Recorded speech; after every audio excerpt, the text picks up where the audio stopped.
ada CG, wah luar biasa ya. Jadi ini semua sudah punya pengalaman setidaknya ya di dalam memimpin CG, di dalam memimpin ya kelompok kecil ya, kru yang boleh kita sama-sama ada di dalamnya. Nah, hari ini biarlah waktu pagi sampai siang ini menjadi waktu kita boleh belajar lagi ya, disemangati lagi ya untuk sama-sama melayani Tuhan, mengembalakan ya domba-domba yang Tuhan percayakan kepada kita di dalam hidup. Mari saat ini kita akan memulai dalam doa. Mari kita sama-sama berdoa. Bapa dalam surga, terima kasih Tuhan. Di weekend ini kami boleh menyediakan waktu sama-sama untuk hadir di tempat ini, untuk belajar, dibekali, diisi kembali oleh pemahaman yang benar, khususnya tentang Alkitab. Tuhan kiranya menolong setiap kami yang sudah berjuang bersama di lokasi, untuk menggerakkan care group, menggerakkan kru boleh terus berjalan. Kami bersyukur karena Tuhan baik kepada setiap kami, memberikan kami hati untuk memuridkan. Tuhan kiranya menolong kami sebagai PCG, sebagai leader, kiranya kami boleh terus diisi, dibentuk oleh Tuhan. Terkhusus pembinaan hari ini, kiranya boleh membekali setiap kami. Berkati Pendeta Philip Chung, berkati Diaken Edwin yang sudah mempersiapkan materi hari ini. Kiranya setiap kami boleh sungguh-sungguh dibekali oleh Tuhan. Terpujilah Engkau. Dalam nama Tuhan kami Yesus Kristus, kami berdoa dan mengucap syukur. Amin.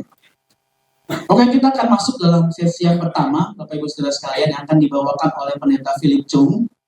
Dan sesi ini kita akan melihat satu pemaparan basic ya tentang Alkitab, dan sesi ini direkam dan boleh difoto ya, misalnya Bapak Ibu melihat slide yang Bapak Ibu rasa ini perlu ya untuk direnungkan lagi, kita perlu mendapatkan materi ini, mungkin Bapak Ibu akan foto ya, silakan boleh difoto, dan kiranya sesi ini boleh menjadi berkat bagi kita semua.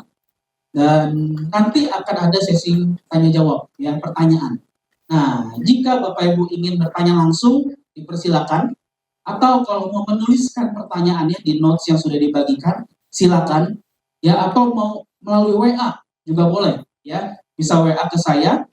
Kalau yang udah tahu nomornya bisa langsung, atau kalau yang nggak tahu ya bisa catat ya, nih 0896 85 39 30 21 ya, 0896 85 39 30 21 ya. Oke. Jadi itu yang bisa kita pakai ya. Mau tanya langsung, mau tulis di kertas atau by WA. Ya, nanti saya akan bacakan semuanya pertanyaan itu, dan kalau cukup waktu kita akan jawab ya pertanyaan itu semua. Kalau nggak cukup nanti ya dijawabnya belakangan. Oke? Semangat Bapak Ibu, siap belajar hari ini? Ada 2 sesi dan berharap kita boleh mendapatkan banyak hal, banyak berkat melalui apa yang kita boleh pelajari hari ini. Oke, yuk kita sambut pembicara kita yang pertama, Pendeta Philip Chung. Oke, yuk kita tepuk tangan ya. Silakan Dr. Philip. Ya, thank you.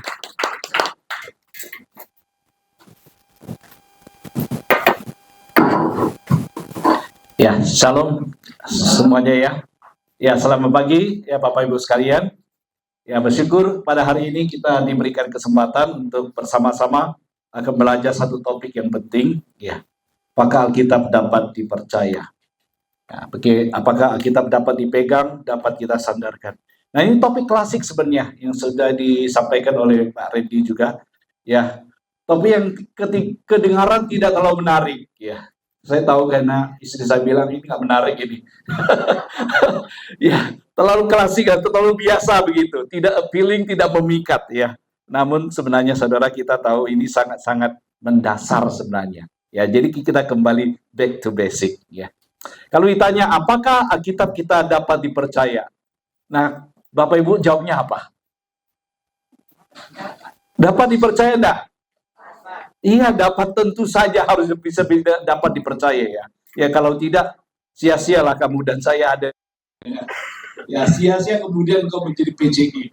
Nah, sia-sia juga saya berdiri menjadi hamba Tuhan untuk mengajarkan sesuatu yang tidak dapat dipercaya. Alkitab kita dapat dipercaya. Karena kita pada dasarnya adalah berhubungan kita apa yang kita sebut dengan tidak bersalah dan tidak bisa bersalah. Jadi ini dua hal yang kita akan coba lihat bersama-sama. Tentu sesuatu yang sangat mendasar dari Alkitab sendiri. Ya, oke, ya. Alkitab dapat disandarkan, dapat dipegang. Mengapa? Karena pada dasarnya Alkitab kita tidak bersalah dan juga tidak bisa salah. Bahasa Inggrisnya dia memakai kata inerrancy. Ya. Satu lagi adalah infallibility. Jadi saya akan jelaskan mengapa demikian. Nah, dalam bahasa Inggris disebut inerrant, infallible, ya, tidak bersalah, tidak ada salahnya, dan tidak bisa salah. Ya. Nah, hanya jika Alkitab kita tidak bisa salah, ya, maka ia dapat dipercaya. Ya. Jika tidak, bagaimana engkau bisa menjadikannya sebagai satu standar iman? Ini namanya fondasi. Kalau fondasi kita goyang kiri kanan, ya kayak gempa. Ya. Bagaimana mungkin kita bisa mendirikan sesuatu di atasnya? Tidak ada. Ya. Sampai kemudian engkau memiliki satu fondasi yang kokoh, yang kuat, ya, maka engkau akan mengatakan itu sesuatu yang teguh. Kalau tali itu tidak kuat, engkau tidak akan bisa bergantung. Kira-kira begitu. Ya itu. Maka Alkitab kita, dia harus sesuatu yang teguh, kokoh, tidak ada salahnya, dan bisa dipercaya. Nah, itulah kita berbicara tentang Alkitab. Jadi menjadi satu fondasi yang sangat penting kita berbicara Alkitab. Apakah Alkitab bisa dipercaya? Bisa. Mengapa? Karena dia tidak bisa salah.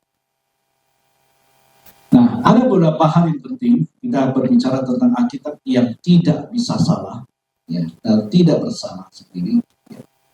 Satu hal, yaitu dua hal yang beberapa hal saya langsung saja. Pertama adalah kita berbicara tentang Alkitab yang sepenuhnya benar, ya. Baik faktanya, ya, baik sejarahnya, baik kebenarannya, baik teologinya, maupun moral yang diajarkannya, ya, tidak ada salahnya dan tidak bisa salah. Ya, itu pertama kita harus memperhatikan di sini. Nanti untuk detailnya ya, sekarang saya letakkan fondasinya dulu. Nah detailnya itu nanti Pak Edu ini akan memberikannya, ya, karena dia itu bagian apologetik. Gitu. Apologetik itu suka sampai ke detail-detail. Saya itu orang teologi nggak suka sampai ke detail-detail. Ya. Jadi biasanya dia akan sampai kepada bagian yang sangat mendasar aja, sesuatu yang sangat basic. Nah itu adalah kerjaan orang teologi, ya. Oke. Nah apologetik nanti dia Bapak Ibu akan melihat sampai ke detail-detail, membukakan ayatnya di sini, ayatnya di situ. Nah, saya nggak akan sampai di situ, ya. Nah, jadi kita mulai dari sesuatu yang besar dulu, nanti kita masuk pada yang detail-detail. Oke. Jadi ketika kita berbicara Alkitab itu tidak bersalah, maka itu artinya semuanya benar. Ya. Faktanya benar, sejarahnya benar, teologinya benar, moralnya benar. Nah kedua, kita berbicara tentang Alkitab yang tidak bisa salah. Ya. Kita berbicara tentang sesuatu yang kita sebut dengan salinan asli, original, manuskrip. Ya. Kita juga biasa dianggap sebagai autograf di tulisan aslinya. Jadi ini sesuatu yang asli ditulis oleh Paulus sendiri. Bisa bayangkan enggak? Paulus kan waktu itu menulis surat Korintus, surat Roma. Nah itu yang surat itu yang ditulis pertama-tama itu tidak ada salahnya sama sekali. Atau kamu bisa membayangkan enggak? Musa sedang menulis ya kitab Kejadian, Keluaran, Imamat, itu yang ditulis itu tidak ada salahnya. Nah, tentu kita harus mengakui apa yang ditulis oleh Musa masih ada enggak? Buku sendiri, kopi pertama yang ditulis oleh Musa masih ada enggak? Ya nggak ada lagi, udah ribuan tahun itu. Bayangin Musa itu tahun berapa itu ya? Setidak-tidaknya itu mungkin engkau akan sampai kepada sekitar 4.000 tahun yang lalu itu. Bagaimana itu bisa buku itu tetap masih ada kan? Paulus, dia menulis pada abad pertama. Dengan jarak kita sudah hampir 2000 tahun lebih, iya enggak? Buku mana yang bisa bertahan 2000 lebih, ya enggak? Kertas mana yang bisa bertahan 2000 lebih? Hampir-hampir tidak ada seperti lagi. Ya kecuali dia tulis dalam batu mungkin masih bisa. Tapi kalau dia tulis dalam bentuk di kertas lah, ya, di kulit kah, ya. Ini zaman dulu kan mereka tulis di kertas yang disebut papirus, ya. Atau di kulit yang disebut dengan perkamen, ya. Nah, mereka menulis dalam batu iya, tetapi sudah lama sekali, mungkin batu-batu masih bisa bertahan. Perkamen saya pun sangat bisa membayangkan itu bagaimana bisa bertahan 2000 tahun. Ya, papirus apalagi, walaupun masih ada beberapa perkamen papirus yang bisa ditemukan, ya. Ya. Oke. Jadi yang bagian yang sangat awal, tulisan aslinya, otografnya, manuskrip aslinya sudah tidak ada lagi. Yang ada pada kita hanyalah adalah kopiannya saja. Ya, kita ada kopi-kopinya. Ya. Nah, sekalipun demikian, manuskrip yang kopian yang asli sudah tidak ada. Yang kopian itu masih tetap adalah dapat dipercaya. Dapat dipercaya akurasinya. Ya, kopian itu maksudnya begini ya, dulu itu nggak ada mesin cetak, nggak ada. Ya, jadi kalau Paulus sudah tulis, suratnya dikasih kepada jemaat, kan jemaat baca. Ya. Nah, sekian lama mereka bilang, waduh ini kita mesti copy lagi ini. Kalau enggak dia rusak, terus copy lagi. Nah, sekian lama mereka copy lagi. Terus demikian di copy. Nah, itu maksudnya begini. Yang di copy pun itu tetap adalah dapat dipercaya akurasinya. Mengapa demikian? Karena pada dasarnya banyak sekali manuskrip yang tersedia. Baik itu perjanjian lama maupun perjanjian baru. Dan jarak di aslinya tidak terlalu jauh. Nah, saya kembali lagi tidak akan masuk kepada detail, karena pada dasarnya nanti Pak Edwin akan memberikan jelas kepada kita. Ya, nah saya bawa aja sini beberapa, ini namanya New Testament ya, Novum Testamentum, yang bahasa aslinya, di dalam bahasa Yunaninya. Nah, kalau kalian buka seperti ini akan kelihatan ya banyak catatan-catatan di bawahnya. Nah, itu adalah menunjukkan betapa banyak manuskrip yang dikutip. Kita bisa telusuri. Ya, kalau bisa bahasa itu dia tinggal dilihat, cari di mana pada apalagi hari ini di dalam dunia sudah internet ya. Semua manuskrip ini bisa kita akses sebenarnya. Tinggal kita lihat di mana. Nah, itu ada semuanya itu yang pada sang awal. Ini yang bagian yang Yunani ya. Demikian juga yang bagian Ibrani kita bisa melihat juga, yaitu banyak sekali manuskrip di bawahnya ini. Itulah sebabnya kita mengatakan, sekalipun yang asli sudah tidak ada, tersedia bagi kita hanya kopian-kopiannya saja, tapi kopian manuskrip itu begitu banyak, dan jaraknya tidak terlalu jauh daripada yang pertama.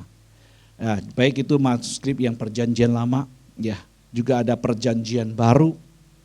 Kalau dijumlahkan ya, ini kalau menurut catatan yang ada di sini, saya itu mungkin sekitar lebih dari 10.000 manuskrip. Ya, kopiannya itu lebih dari 10.000. Entah dalam bentuk tulisan itu adalah seperti bahasa Yunani, ya, bahasa Ibrani, Latin, ya, dan macam-macam, Koptik. Ya, jadi bahasa Koptik itu sudah lama sekali, Syriak dan macam-macam itu. Kalau semua dikumpulkan, ya, maka lebih dari 10.000 manuskrip yang ada. Dan kemudian masih ada kutipan-kutipan dari bapak gereja lagi. Jadi mereka mengutip Alkitab. Jadi sangat awal pada rasanya kita bisa melihat bahwa Alkitab kita itu terpelihara dengan sangat baik. Nah, itu yang pertama kita bisa melihat di situ. Jadi Alkitab kita itu adalah sangat handal, ya. Ya, kita bisa melihat itu. Ya, akurasinya terjaga, jumlahnya banyak dan handal. Karena jarak waktunya itu tidak terlalu lama. Dalam arti kata, kita bisa menemukan manuskrip yang sangat awal, ya. Katakanlah seperti mereka ada belajar tentang Dead Sea Scrolls. Ini nanti Pak Edwin juga akan jelaskan lebih banyak lagi. Nah, itu sangat-sangat awal itu. Ditemukannya itu adalah juga kebetulan itu, ya.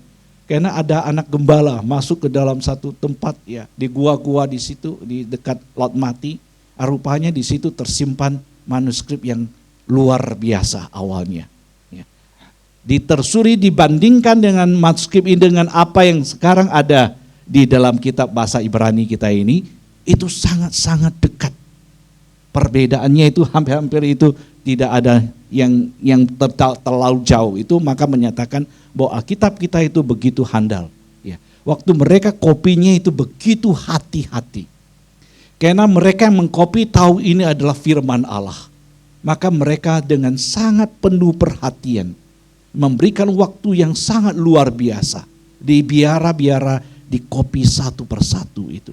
Kau salah diulang lagi, salah diulang lagi. Ya, demikian. Nah, tentu saja oleh karena ini adalah pada dasarnya bagaimanapun itu adalah manusia yang mengkopi, selalu mungkin ada variasi, kesalahan di sana sini.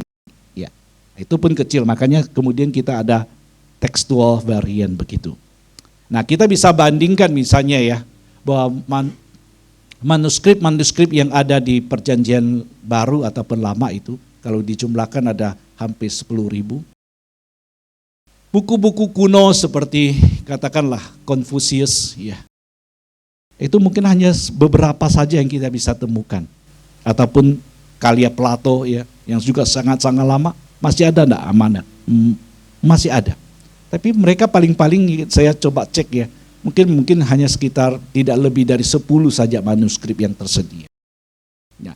Jadi maksudnya begini, kalau engkau saja bisa percaya apa yang dikatakan Plato, yang jumlah manuskripnya tidak lebih dari 10, bagaimana engkau bisa tidak percaya kepada Alkitab kita, yang jumlah manuskrip awalnya itu lebih dari 10.000, itu maksudnya begitu. Kalau yang dikutip oleh Confucius, kemudian engkau mengatakan itu akurat, bagaimana engkau tidak bisa percaya bahwa Alkitab yang memiliki bukti begitu banyak akan lebih tidak akurat daripada yang ditulis oleh Plato ataupun Confucius. Itu maksudnya begitu. Ya, jadi itu adalah beberapa hal secara sains kita bisa mengatakan Alkitab kita jauh lebih akurat. Nah, orang yang menuliskannya itu adalah dengan begitu hati-hati, maksudnya yang mengcopy. Ya, apalagi kemudian mereka bisa memeliharanya dengan sangat baik satu dengan yang lain. Oke, jadi itu yang pertama, pemeliharaan teks. Ya, jadi kita bisa simpulkan bahwa secara tekstual Alkitab bisa kita percaya. Nah, tentu saja kemudian kita mendapati bahwa bisa saja terjadi perbedaan angka. Bisa saja terjadi variasi nama. Ada juga perbedaan teks dan sebagainya. Ya. Nah, saya ambil satu contoh ya untuk menolong kita. Nah, nanti sekali lagi Pak Edwin punya tugas untuk menerangkan detailnya. Ya, saya menerangkan secara itu aja. Contoh aja lah, misalnya ya. Oh, Alkitab tidak ada salah, tapi saya lihat, aduh, ada beda angkanya, gitu ya. Nah, contoh, berapa jumlah orang Israel? Ya, waktu itu cerita tentang bagaimana Daud memerintahkan Yoab untuk mencatat orang Israel, kan ya? Berapa jumlah sih mereka yang bisa jadi tentara? Kemudian pergilah Yoab untuk mengumpulkan. Ya. Nah, di dalam 2 Samuel dicatat orang Israel itu jumlahnya berapa? 800.000. Orang Yehuda berapa? 500.000. Ya. Ini yang dicatat di dalam 2 Samuel. Tapi kalau engkau buka misalnya di 1 Tawarik dikatakan orang Israel ada 1.100.000. Yehuda 470. Ini satu kejadian yang sama nih. Ceritanya sama. Yakni Daud memerintahkan Yoab untuk mengumpulkan data berapa orang Israel yang bisa ikut berperang. Nah, bagaimana kita menjelaskan ini? Udah katanya Alkitab nggak ada salah. Kok nih angkanya ada bedanya? Nah, kira-kira bagaimana kita menjelaskan ini, Bapak Ibu sekalian? Nah ini kalau kita diserang sama orang tidak percaya Tuhan, nggak ada salah itu. Tuh lihat ada salahnya kan. Nah mungkin satu tulis 500, satu tulis 470, satu tulis 800, satu tulis 1.100.000. Lu beda. Nah untuk kita yang agak senior-senior kita nggak terlalu peduli gini. Ya enggak? Tapi anak-anak muda peduli ini. Mereka kritis-kritis kan? Betul. Salah kan? Maka kemudian mereka menjadi ragu imannya. Nah kita perlu untuk bisa memberikan penjelasan. Kita mengatakan tidak. Alkitab itu tetap itu benar. Lalu menjelaskannya bagaimana? Menjelaskannya ada beberapa hal. Kita bisa menjelaskan dari segi teologi, kita juga bisa menjelaskan dari segi perspektif. Karena Alkitab kita memiliki beberapa penulis untuk kisah yang sama. Katakanlah kita Injil. Injil itu ada beberapa penulisnya. Kitab Injil kita ada berapa penulis? 4. Siapa saja? Matius, Markus, Lukas, Yohanes. Kalau ada 4 orang yang menulis kisah yang sama, kira-kira cara mereka sama enggak?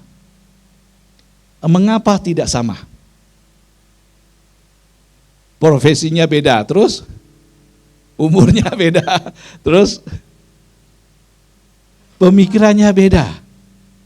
Ya, tulisannya beda. Sama persis seperti engkau. Lagi melihat ada orang kecelakaan, pruang ini. Oh yang satu lihat dari kiri. Wah yang satu ngebut. Ini bilang. Enggak, yang satu bilang, bukan dia yang ngebut. Ini yang nyebrang jalan itu nggak lihat dulu. Nah, siapa yang benar? Bisa dua-duanya benar. Ya. Bisa saja salah satu benar, bisa salah. Atau bisa saja dua-duanya salah. Tapi bisa aja dua-duanya benar. Kita sebut dengan perspektif. Demikian apa yang ditulis oleh Yohanes, ditulis oleh Matius, Lukas, Markus. Kejadian yang sama, yaitu tentang Injil Yesus Kristus. Tapi perspektif berbeda. Misalnya apa? Misalnya engkau buka Markus. Markus kok enggak ada cerita Yesus dilahirkan? Tahu-tahu Yesus sudah umur 30 tahun dah keluar. Dan kau baca loh. Apa yang ditulis Matius? Matius mengatakan tentang Yesus dicobai. Iya betul, Yesus cobai. Pencobaan pertama apa?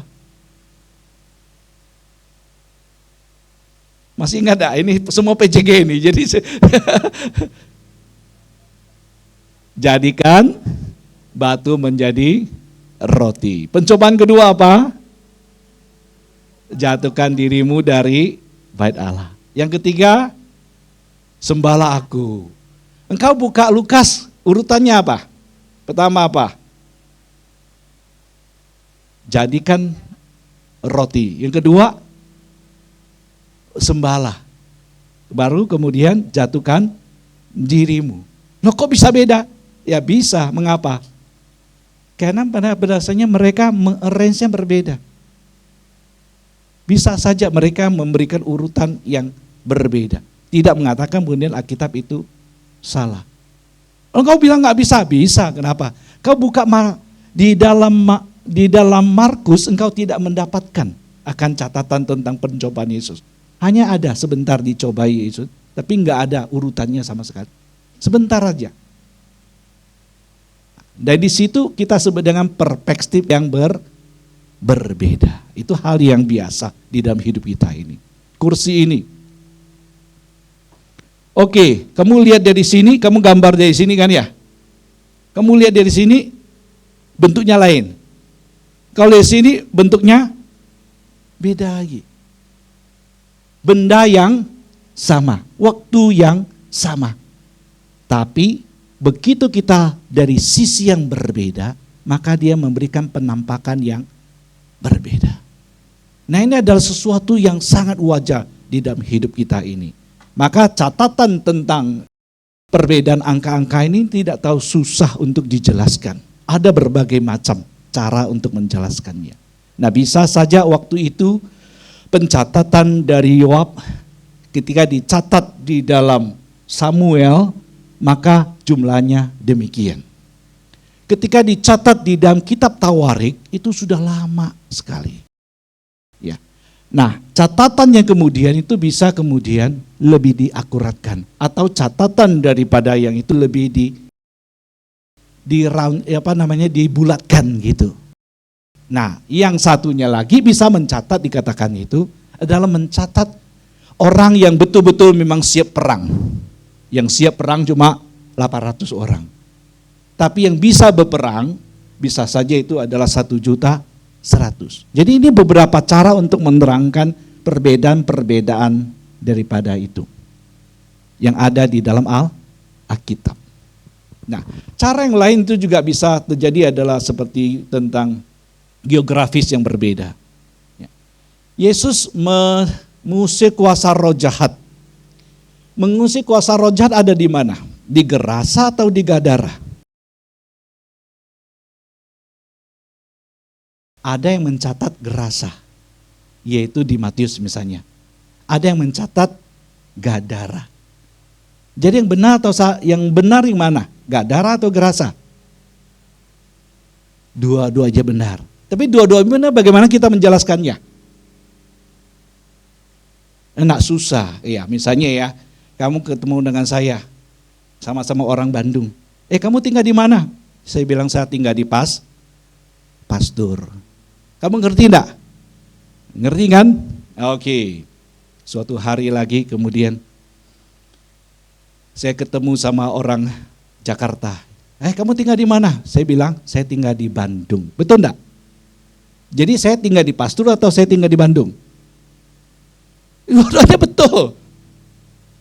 Tergantung sekarang bagaimana kita melihatnya.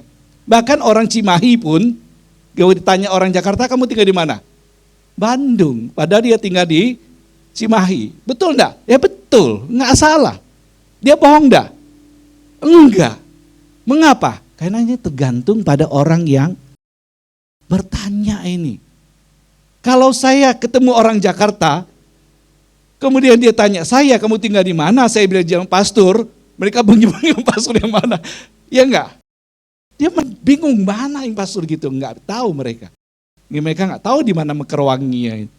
Mereka nggak tahu di mana Dago. Mereka cuma tahu itu Bandung. Maka Cimahi pun jadi Bandung semuanya. Mengerti maksudnya gitu ya? Sama itu. Gadara, Gerasa. Gadara itu tempat yang lebih luas. Gerasa itu tempat yang lebih kecil. Jadi tergantung kita bagaimana mempresentasikannya begitu. Nah, di dalam Alkitab banyak hal yang seperti ini. Oleh sebab itu, tidak terlalu sulit kita menjelaskannya kalau kita tahu latar belakangnya mengapa demikian begitu. Ya. Nah, ada beberapa hal lagi yang kita bisa lihat. Bahwa kebenaran dengan presisi itu tidak selalu persis harus sama. Karena hari ini orang selalu pikir, benar-benar adalah seperti benarnya matematika. Ya. Presisinya mesti sains gitu. Tidak. Kasus tertentu kurang lebih itu adalah bisa diterima sebagai kebenaran. Contoh, satu raja-raja dikatakan laut tuangan itu adalah seperti bejana, Pak. Ya, kalau bahasa Indonesia itu kalau kita baca itu kita bingung, apa itu laut? Itu maksudnya adalah satu tempayan besar yang dituang gitu. Untuk mengisi air, maka disebut dengan laut tuangan. Ya, untuk pembasuhan waktu mereka persembahan. Ya. Disebutkan berapa? Disebutkan dia punya diameter itu adalah 10 hasta. Kelilingnya berapa? 300 hasta. Secara matematik pas enggak? Yang enggak pas. Karena kita tahu kalau secara matematika hari ini kau bisa hitung, ya enggak? Kau ke diameternya 10 hasta, engkau kalikan 3,14 ya, angka pi itu. Masih ingat ada pelajaran SMA lah gitu. Maka kita dapatkan kelilingnya kan, 314 hasta. Tapi benar enggak yang disebutkan dalam satu raja-raja? Ya benar, mengapa? Karena dia tidak sedang mengajar matematika. Oke. Itu adalah sesuatu waktu zaman dulu kita juga nggak tahu mereka sudah sampai kepada matematika nggak ada seperti ini. Tapi itu betul, kebenarannya itu adalah kurang lebih demikian, dia tidak sampai kemudian sangat kecil, ya kira-kira begitu ya. Nah, jadi presesi yang diberikan, ya itu berbeda dengan pada hari ini. Karena Alkitab tidak sedang menuliskan akan sains, enggak begitu. Ya, itu adalah kebenaran yang secara umum dipercaya. Dan banyak hal lagi seperti ini di dalam Alkitab itu sendiri. Oke, baik. Sekarang kita menyangkut sesuatu yang sangat penting. Ya, nantinya itu yang lebih banyak lagi akan dijelaskan sama Pak Edwin ya. Sayanya sekarang, mengapa Alkitab tidak bisa bersalah? Mengapa, saudara Bapak Ibu sekalian? Mengapa Alkitab kita tidak bisa bersalah?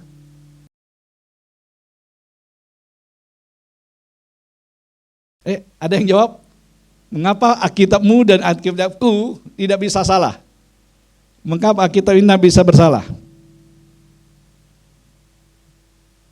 Firman Allah, ya jadi sesuatu yang gampang. Alkitab adalah firman Allah, maka dia tidak bisa salah.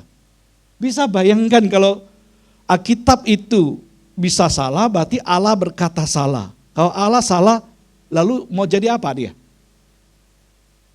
Allah yang bisa salah itu bukan Allah. Maka Alkitab kita tidak bisa salah karena dia adalah firman Allah. Jadi penting sekali untuk mengapa Alkitab tidak bisa bersalah karena dia adalah firman Allah. Itu adalah yang sangat penting untuk kita bisa perhatikan di situ. Oke. Saya lewati dulu penjelasan ini. Tapi engkau berkata Alkitab memang firman Allah, tapi kan yang tulis adalah manusia. Adakah kemudian Allah menulis kitab Yohanes? Ya enggak, yang siapa yang tulis? Ya Yohanes, Rasul Yohanes. Rasul Yohanes kan manusia. Yang menulis kitab Kejadian siapa? Ya Musa. Musa siapa? Ya Musa ya manusia juga. Ya. Alkitab memang adalah firman Allah, tapi firman Allah di dalam tulisan manusia, di dalam bahasa manusia.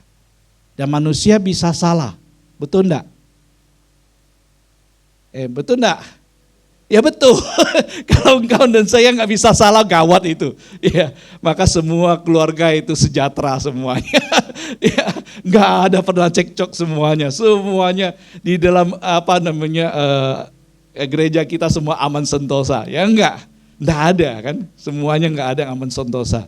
Ya gereja nggak ada yang aman sentosa, di dalam keluarga Kristen nggak ada yang aman sentosa. Karena kita bisa salah, ya kita manusia. Benar.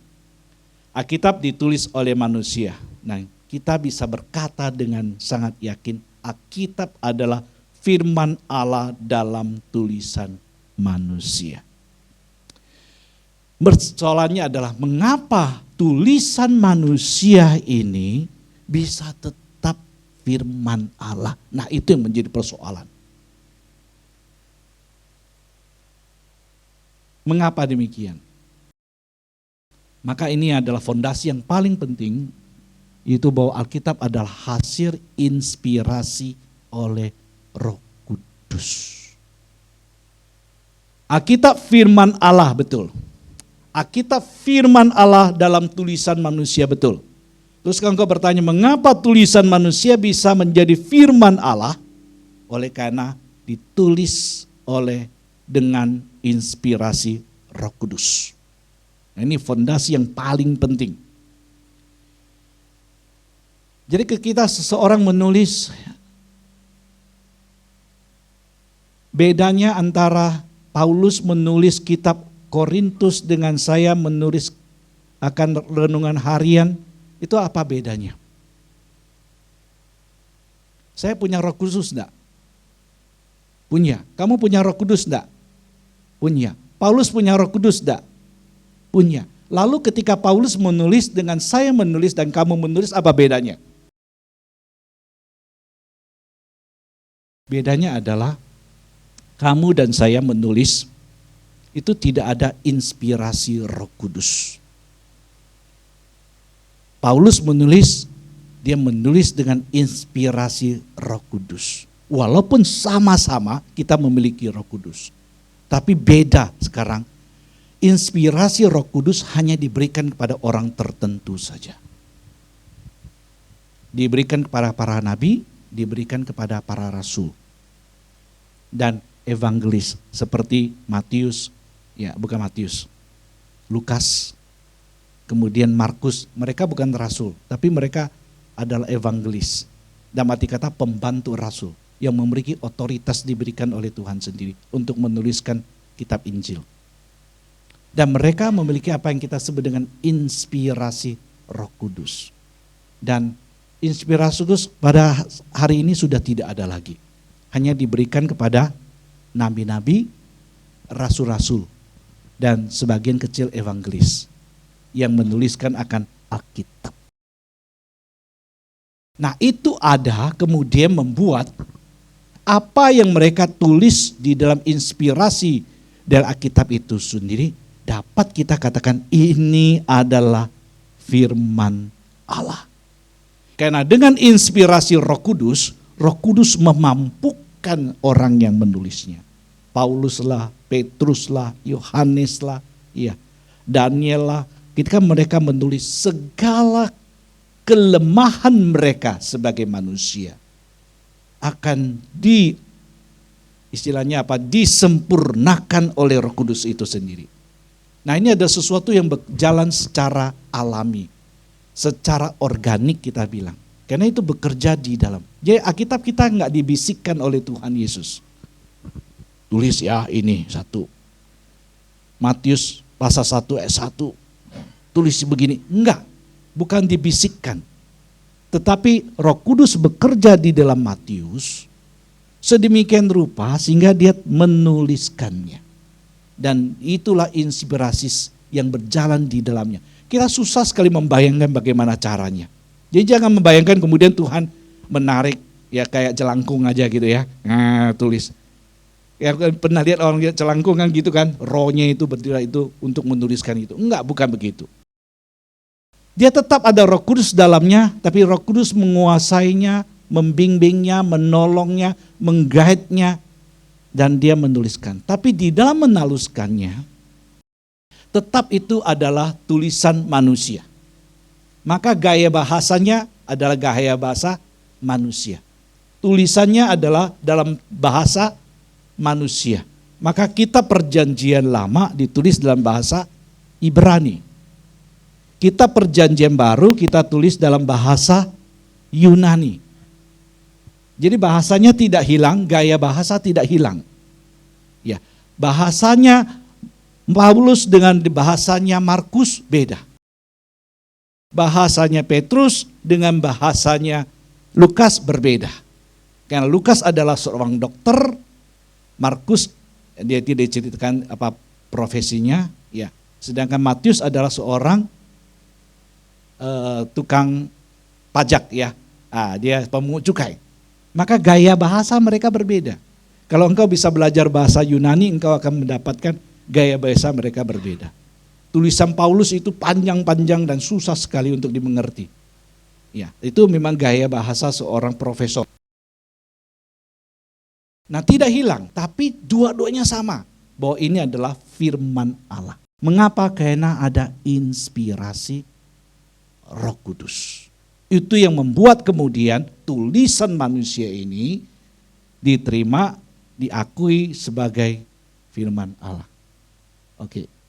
Maka sebagai tulisan manusia ada perbedaan, namun karena inspirasi maka manusia tidak akan bersalah.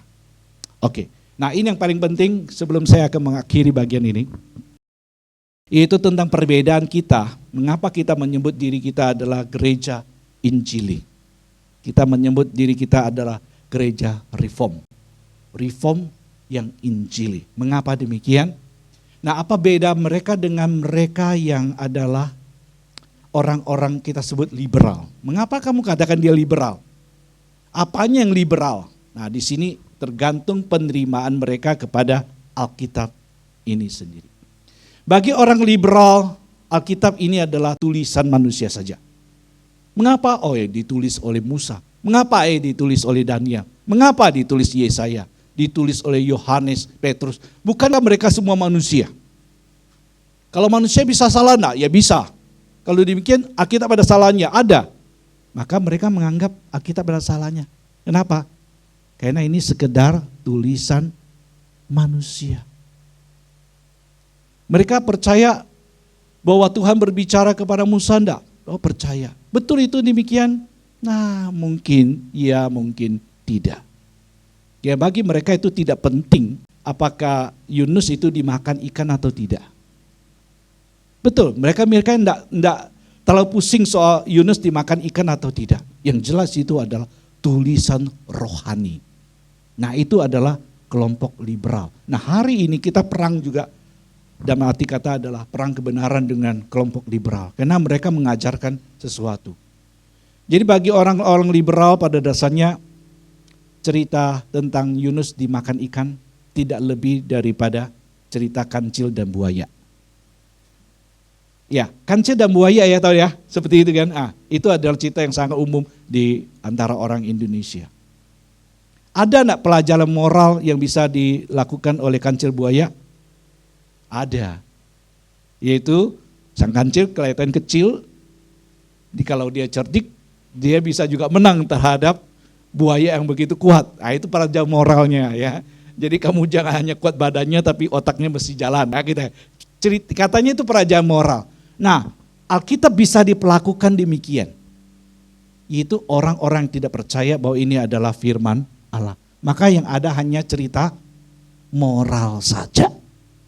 Nah, bahaya sekali Bapak Ibu sekalian, jikalau engkau dan saya hanya berhenti di pelajaran moral saja.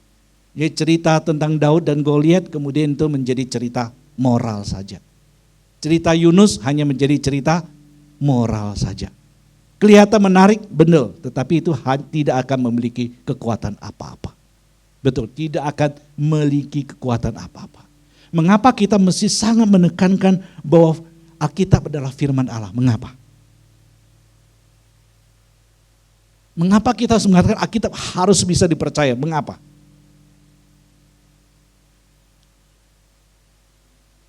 Untuk apa?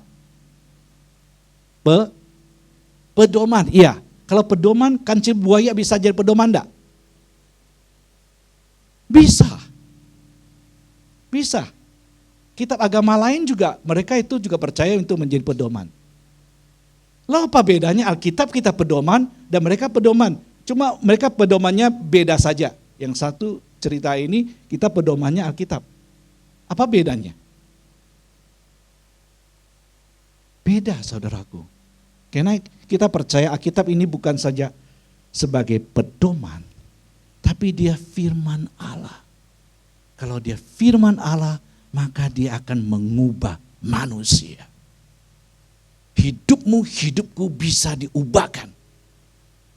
Maka ketika seorang yang tidak percaya kepada Tuhan, mereka membuka Alkitab. Membaca Alkitab itu, Roh Kudus bekerja. Hidup mereka berubah. Enggak ada orang itu diubahkan hanya karena kancil dan budaya. Mereka bisa terinspirasi, ya ada sesuatu yang waduh mereka begini. Tapi tidak ada hidup diubahkan karena satu cerita moral, tidak. Tidak ada cerita moral mengubahkan hidup manusia. Dan manusia diubahkan oleh karena firman Allah itu sendiri. Maka engkau dan saya itu betul-betul harus meyakini bahwa ini adalah firman Allah yang tidak bersalah dan tidak bisa bersalah dan tidak bersalah. Nah ini penting sekali. Dengan demikian engkau ketika berdiri untuk mengajar, entah di kelas, ya, entah membawakan renungan dan sebagainya, engkau bisa berdiri dengan penuh keyakinan.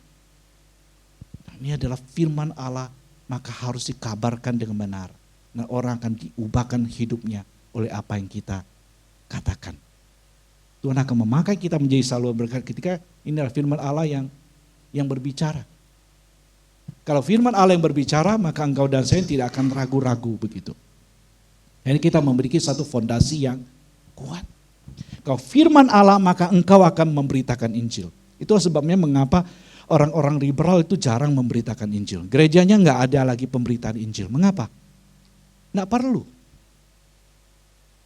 Yesus adalah jalan, kebenaran, dan hidup. Kalau itu hanya sebagai satu cerita saja, dongeng saja, maka mereka bisa mengatakan semua agama sama. Tapi kalau itu adalah kebenaran, maka kita meyakini itu apa yang disebut dengan kebenaran yang mutlak satu-satunya. Engkau dan saya tidak mungkin tidak memberitakan Injil. Karena tidak ada jalan, tidak ada nama yang diberikan kecuali Yesus Kristus yang orangnya seseorang akan diselamatkan, kan bukan? Nah, hanya kalau Alkitab ini tidak bisa bersalah, baru ada keyakinan seperti itu, bukan? Kalau enggak bagaimana Yesus, ya Yesus salah, dia salah ngomong ini. Harusnya apa? Harusnya semua agama sama, bukan Yesus satu-satunya jalan. Tidak, kita mengatakan tidak, ini Yesus apa yang dikatakan adalah kebenaran, maka dia tidak bohong. Dia adalah jalan, maka dia adalah satu-satu yang membuat jalan ke surga. Ya, dia adalah hidup dan hanya di dalam Yesus Kristus kemudian orang bisa diselamatkan. Baru kemudian di situ kamu dan saya ada satu keberanian, keteguhan dan kegigihan untuk memberitakan Injil Yesus Kristus. Nah, kalau tidak, pada dasarnya engkau tidak akan pernah sama sekali memiliki satu keyakinan sama sekali. Oke, saya tutup sampai sini ya. Ya, karena enggak terlalu banyak ngomong nanti. Oke. Baik, sesi saya selesai Pak Randy. Ya, ini sesuai tepat waktu ini. Iya, oke, pas ya 9.44 ya, kurang 1 menit ya. Oke, thank you Pendeta Philip Chung sudah men-sharingkan ya materinya hari ini. Yuk kita berikan aplaus sekali lagi buat Pak Philip. Ya, beliau seorang dosen, jadi saya merasa kita seperti belajar ya, seperti kuliah, betul gak? Ya, kita diingatkan lagi tentang Alkitab. Ya, ini kalau kuliah itu mata kuliahnya apa? Doktrin Alkitab ya, bibliologi ya. Jadi wow, ya ini dipadatkan ya. Yang harusnya 1 semester jadi 45 menit ya. Betul? Jadi Bapak Ibu yang tergerak untuk mendalami ya, minggu depan minggu STTB. Wah, saya spill dulu ya. Jadi Pak Philip adalah dosen di STTB, jadi kita bisa merenungkan ya, kalau Tuhan panggil belajar ya yang muda-muda, yuk sok mangga ya kita belajar firman Tuhan ya, dibentuk ya. Oke, ada yang mau bertanya langsung? Sebelum saya membacakan pertanyaan yang ada, mungkin ada yang mau langsung, silakan ya Pak Cicin, silakan mic-nya. Terima kasih Pak Philip. Biasanya kalau yang bertanya di forum dengan judul seperti ini seperti orang yang paling berdosa karena mempertanyakan Alkitab gitu ya. Iya. Saya ada catat beberapa pertanyaan tapi satu aja.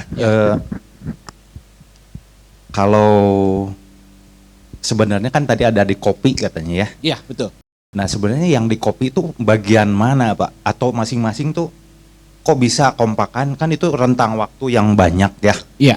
Dan perjanjian lama, perjanjian baru, kalau konsepnya sama-sama di copy, itu kok mereka seperti, apakah inspirasi Roh Kudus itu yang memerintahkan gitu?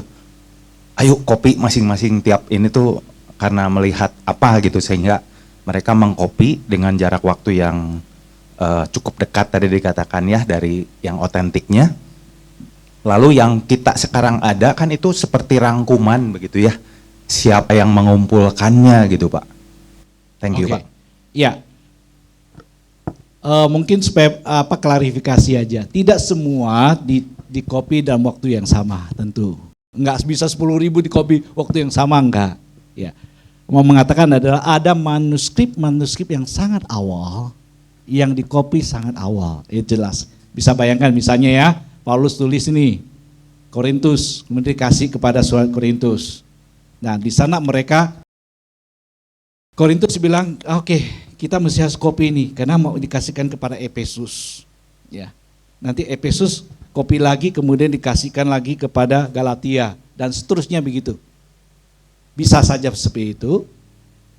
Skenario pertama. Skenario kedua adalah surat itu sudah dikasihkan kepada Korintus, ya. Kemudian dipas lagi, diedarkan suratnya. Itu bisa juga seperti itu. Ya. Tapi setelah sekian lama kan lama-lama juga robek itu. Nah mungkin mereka mulailah mengcopy begitu. Nah ini yang sangat awal di copy-nya itu. Nah Nah, kemudian di pass down, kemudian berapa generasi itu tetap tersimpan. Nah, makin lama kopiannya itu makin banyak begitu. Ya, jadi kira-kira itu kalau soal mereka mengcopy manuskrip yang sama. Pertama tentu hanya ada satu surat aja. Tapi setelah itu kemudian mereka mengkopinya lebih banyak. Pertama tentu hanya ada satu Injil aja ditulis oleh Matius. Tapi setelah itu Injil kan dibaca di Yerusalem. Mesti satu lagi dibaca di Roma. Satu lagi dibaca di Efesus. Dan mereka mulai mengcopy apa yang ada itu. Kira-kira begitu Pak. Jadi itu, oke. Apalagi yang tadi itu? Oh, kita sebut dengan proses kanonisasi. Ya, saya tidak masuk ke sendiri. Itu bagaimana Alkitab kemudian dikumpulkan oleh gereja-gereja awal. Bisa membayangkan ya, di Yerusalem, kan mula-mula itu gereja ada di situ. Ya, kemudian di Antioquia, ya di Efesus, di Korintus, di Galatia, di Roma. Ya. Ini gereja kan membacanya ini. Nah, disinilah bahwa satu hal itu Roh Kudus memimpin akan gereja, memimpin akan hamba-hambanya untuk menuliskan akan firman-Nya. Lain hal dengan Roh Kudus memimpin gerejanya untuk mengenali bahwa ini adalah firman Allah. Jadi bayangkan misalnya kita ini adalah jemaat Korintus ini. Dibacakan surat Paulus.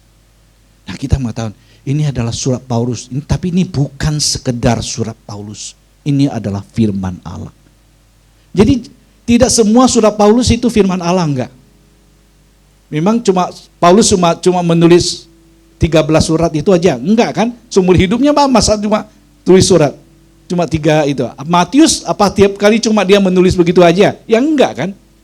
Dia pasti akan menulis banyak yang lain kan? Tapi tidak setiap kali kemudian dia menulis itu jadi firman Allah, enggak. Hanya ketika Roh Kudus bekerja di dalam diri Matius, menuliskan Injil Matius, itu yang menjadi firman Allah. Ada inspirasi Roh Kudusnya. Bagaimana engkau tahu itu inspirasi Kudus? Gereja mengenalinya. Bagaimana gereja bisa mengenalinya? Ada Roh Kudus bekerja di dalam diri mereka. Jadi itu recognition itu. Karena kita percaya Roh Kudus itu bekerja di dalam diri saya dan berdiri di dalam diri Bapak Ibu sekalian satu persatu. Kalau saya mengenal ini firman Allah, yang satu bilang enggak, ini bukan firman Allah, itu cerita biasa saja. Maka banyak sekali di dalam gereja awal itu sampai hari ini pun masih ada, yaitu surat-surat yang sebenarnya bukan firman Allah. Dikasih nama saja, ada Injil Thomas lah, Injil Barnabas lah, Injil apa lagi. Dan macam-macam Injil Petrus juga ada. Itu semua adalah Injil palsu. Mengapa tahu Injil palsu? Karena gereja awal mengenali, ini bukan Injil. Demikian Pak. Jadi pada dasarnya kita sebut dengan proses kanonisasi. Yaitu gereja mengenali surat-surat, kitab-kitab yang ditulis waktu itu adalah memang ada inspirasi Roh Kudusnya. Nah, secara berjalan satu proses cukup lama, sekian ratus tahun, kemudianlah dibukukan menjadi satu. Dan dikenallah ada 27 kitab perjanjian baru. Nah, kalau perjanjian lama tidak terlalu sulit. Karena perjanjian lama, karena ada otoritas Yesus Kristus. Karena ketika Yesus dia membaca kitab perjanjian lama. Jadi kitab perjanjian lama yang diakui oleh Tuhan Yesus, itulah yang diterima sebagai firman Allah. Yang tidak diterima oleh Tuhan Yesus ya sudah selesai, itu bukan firman Allah. Jadi yang diterima oleh Tuhan Yesus kita sebut sebagai Tanak. Itu ada kitab Torah, Mazmur, Ketubim ya dan Mazmur. Itu yang jumlahnya 66, itu yang diterima sebagai firman Allah. Oke? Ya gitu Pak Cecin? Oke. Oke, apakah ada lagi? Ya silakan. Belakang dulu ya, Pak Iwan, silakan.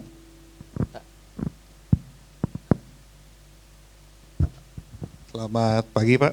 Ya. Masih pagi ya? Masih pagi. Masih pagi. Saya mau tanya, kadang-kadang kita tuh dalam pengajaran atau saya dengar juga dalam pemberitaan firman itu, kadang-kadang di perjanjian lama itu ada beberapa statement yang bisa dipakai sebagai satu kebenaran, atau beberapa statement juga yang dipakai bahwa itu adalah kenyataan di masa lalu sebelum Tuhan Yesus datang gitu. Ya. Kalau yang di perjanjian baru itu kan sebenarnya iya dan amin semuanya. Tapi kalau yang di perjanjian lama kayaknya masih optional gitu Pak. Jadi kadang-kadang kalau dalam membaca perjanjian lama gitu kita cenderung untuk membacanya sebagai sejarah gitu Pak. Latar belakang bangsa Israel itu seperti apa sehingga ada perjanjian baru gitu. Apakah itu salah atau gimana menurut Bapak? Ya, di dalam perjanjian lama ataupun perjanjian baru selalu ada unsur begitu. Ya, bukan perjanjian baru kemudian tidak ada deskripsinya, ada deskripsi sejarah. Ya, ada yang istilahnya tidak bisa kita untuk ulangi, karena itu deskripsi sejarah apa yang terjadi. Ya, di perjanjian lama ada enggak? Ada. Perjanjian baru ada enggak? Ada. Perjanjian lama misalnya apa? Ya cerita tentang bagaimana deskripsi orang Israel masuk Kanaan ya. Kemudian mereka merebut tanah itu misalnya gitu. Bisa diulang enggak? Nggak bisa diulang. Misalnya begitu ya. Di perjanjian baru ada enggak? Ada. Seperti apa? Ya seperti tentang turunnya Roh Kudus itu loh. Itu ada deskripsi apa yang terjadi. Itu bukan sesuatu yang istilahnya harus, oh mari kita memohon hari ini Roh Kudus turun lagi. Enggak. Karena udah berhenti. Berhentinya juga kita tahu di perjanjian lama tidak banyak kali. Hanya satu kali di Yerusalem, satu kali di Samaria, satu kali di kota Efesus kalau tidak salah. Hanya itu aja. Selebihnya nggak ada cerita bagaimana Roh Kudus turun lagi. Iya, di Cornelius ada satu kali ya di kota Kaisaria. Nah, hanya 4 kali itu saja terjadi tentang bagaimana Roh Kudus turun. Nah, selebihnya tidak ada cerita bagaimana Roh Kudus turun di kota Roma, nggak ada. Apa di sana tidak ada Roh Kudus? Ya ada. Tapi mengapa di sana turun, di sini nggak turun? Oleh karena ini adalah deskripsi tentang bagaimana Injil bergerak. Injil dikatakan bergerak dari Yerusalem, Samaria sampai ke ujung bumi. Ya, Yerusalem, Yudea, Samaria sampai ke ujung bumi. Jadi pergerakan Injil itu yang mau digambarkan. Ya. Jadi di dalam perjanjian baru ada yang seperti itu juga. Nah, bagaimana kita membedakannya? Ya mau tahu mau kita belajar ya hari ini. Engkau mau tahu mau harus belajar. Jadi teman-teman PCG masuk lebih belajar lagi.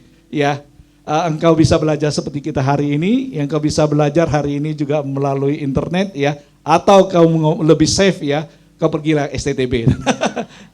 Ya betul, STTB itu bukan saja untuk mendidik mereka yang mau jadi hamba Tuhan. Karena kita juga ada kelas yang disebut dengan untuk memperlengkapi kaum awam seperti kalian.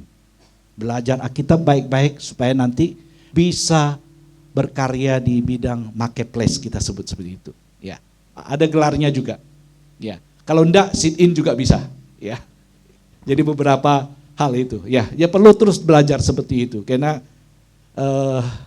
Alkitab bagaimanapun ada banyak hal yang kita harus perhatikan di dalam hal penafsiran begitu. Ya kira-kira gitu Pak ya. Oke.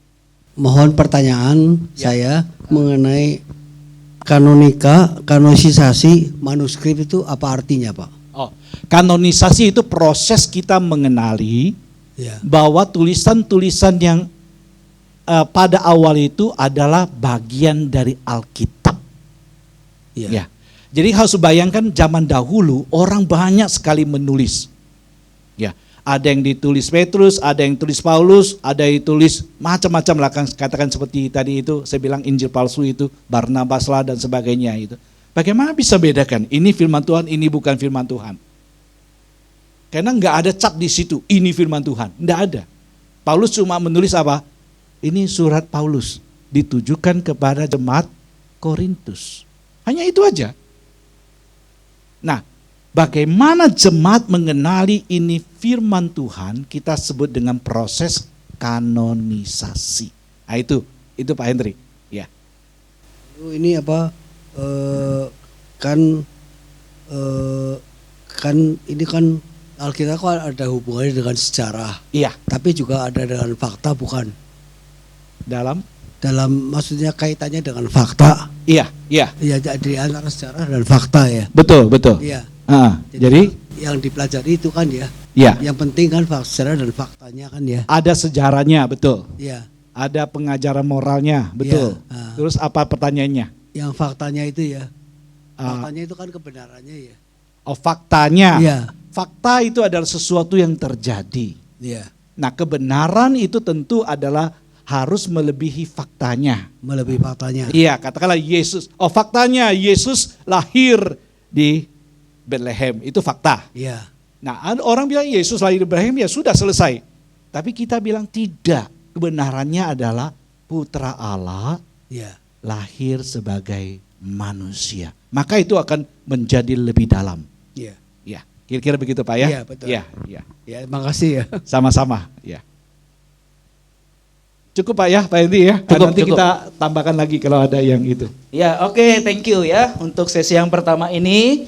Bapak Ibu Saudara sekalian, kita akan masuk ke dalam sesi break, istirahat dulu ya. Sudah ada snack yang disiapkan oleh panitia. Nah, saya info dulu waktunya, Bapak Ibu Saudara sekalian, kita akan istirahat kurang lebih 15 menit ya. Jadi nggak usah terlalu panjang, kita break 15 menit. Nanti yang mau ke toilet bisa ada di bawah ya, sudah tahu. Kalau yang belum tahu, ada di bawah, nanti keluar bisa ke dalam, nanti ada toilet ya, laki-laki dan perempuan. Atau kalau yang mau ke atas juga bisa ya, gitu ya. Kalau yang masih mau naik tangga silakan, kita bisa juga ke toilet di atas. Nanti kita akan kumpul lagi jam 10.15 ya di tempat ini. 10.15 kita akan masuk sesi 2 yang akan disampaikan oleh Diaken Edwin ya. Siap-siap, tadi Pak Philip sudah banyak spill ya. Sesi 2 ini akan banyak hal-hal yang seru gitu ya, yang menarik gitu ya. Jadi siap-siap supaya kita bisa cenghar, semangat sesi 2. Nah, nanti kalau masih ada pertanyaan, setelah sesi 2 kita ada sesi tanya jawab gitu ya. Jadi silakan disiapkan pertanyaannya. Dan nanti juga akan ada foto bersama ya. Kita tadi saya bilang jarang-jarang kumpul. Nah, yuk kita foto ya habis itu. Oke, silakan kita bisa istirahat 15 menit. Nanti 10.15 kita masuk lagi di tempat ini. Oke ya. Yuk, mari kita boleh istirahat bersama-sama.